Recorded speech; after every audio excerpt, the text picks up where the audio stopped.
There was a big awards dinner put on by the neoconservative think tank, the Center for Security Policy, last night in D.C. And there were a couple of notable winners. Scooter Libby took home the Service Before Self Award.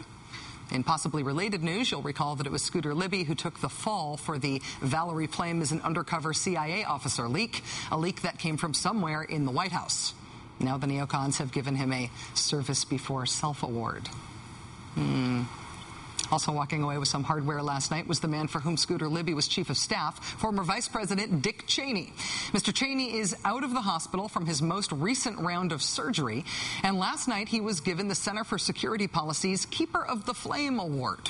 To the extent that Mr. Cheney is still in charge of maintaining any sort of fire source, there should be no doubt that he's using it to try to burn the Obama administration.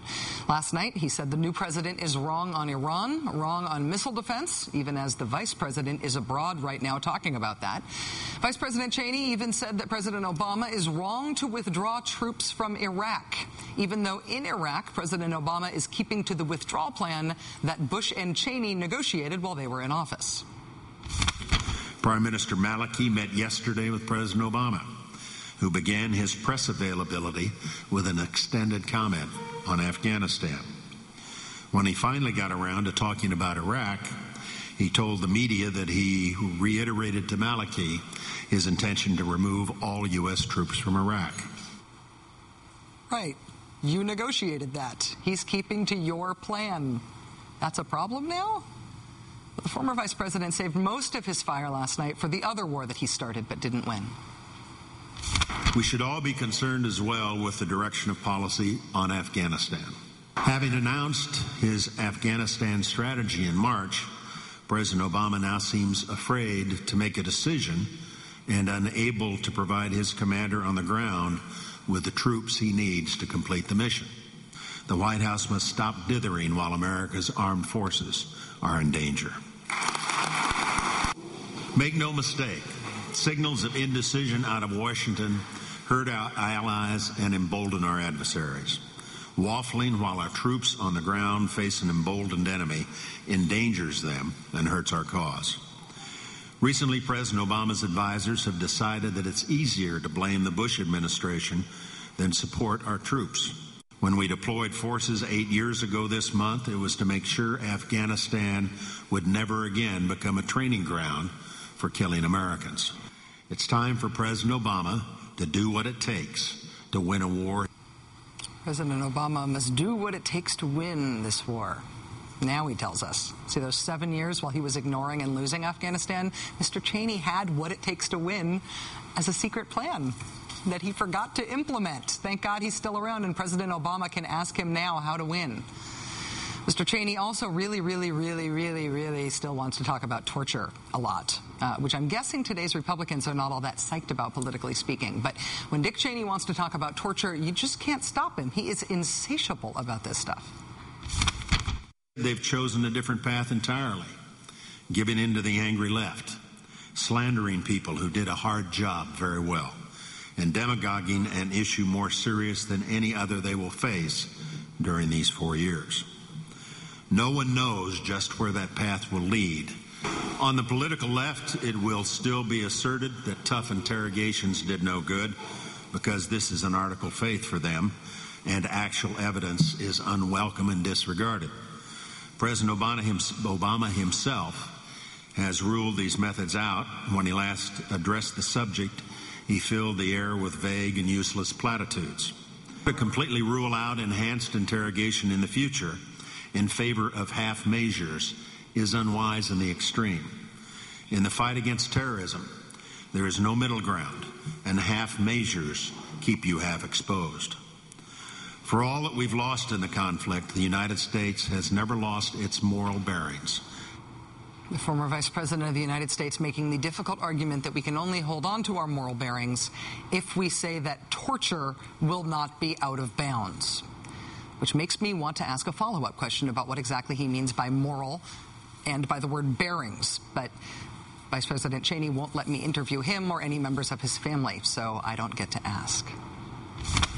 George W. Bush and I handed the new president and vice president both a record of success in the war on terror and the policies to continue that record and ultimately prevail. We had been the decision makers, but those 7 years, 4 months, and 9 days without another 9/11 or worse were a combined achievement.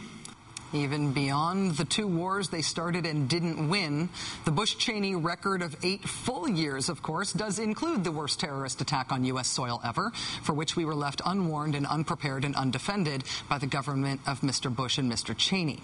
If I had that 8-year record, I suppose, too, I would ask people to please only judge me on 7 years, 4 months, and 9 days. If I were him, I, too, would try to get away with being judged on 7 years, 4 months, and 9 days, those, at least, that elapsed after the horrible terrorist attack that happened on my watch. Joining us now is retired Army Major General Paul Eaton. He served more than 30 years in the United States Army, and from 2003 to 2004, he oversaw the training of the Iraqi military. He's now a senior advisor with the National Security Network. General Eaton, thank you very much for joining us tonight.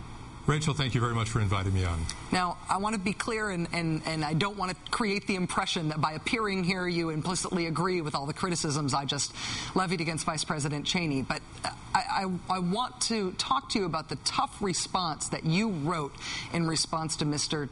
Cheney's speech. You said that Mr. Cheney was an incompetent war fighter. What exactly did you mean by that? Well, first, Rachel, I've got to tell you that I'm not sure if I'm more embarrassed by the former Vice President's remarks or by the applause that he received by my fellow Americans by these egregious comments that he made.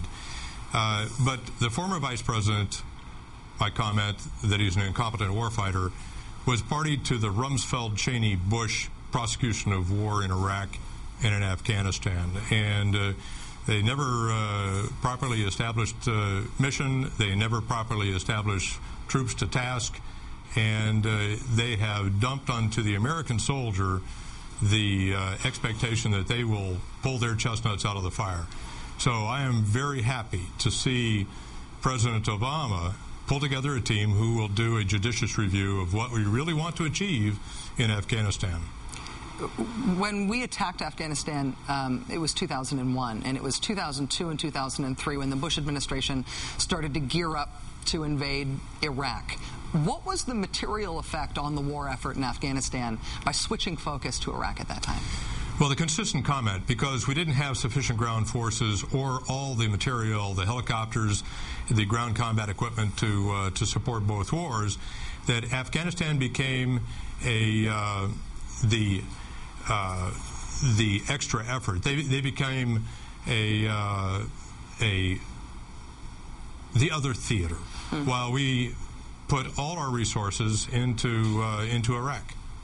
You were among the generals in 2006 who came out in opposition to the continued employment of Donald Rumsfeld as defense secretary.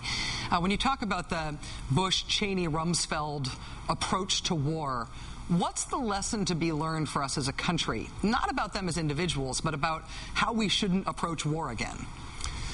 When I talk about that, in effect, one pundit said what the retired generals did was respond to a crisis in our execution of our constitutional requirements, a constitutional crisis. And what we had was a Congress that surrendered power to the executive branch.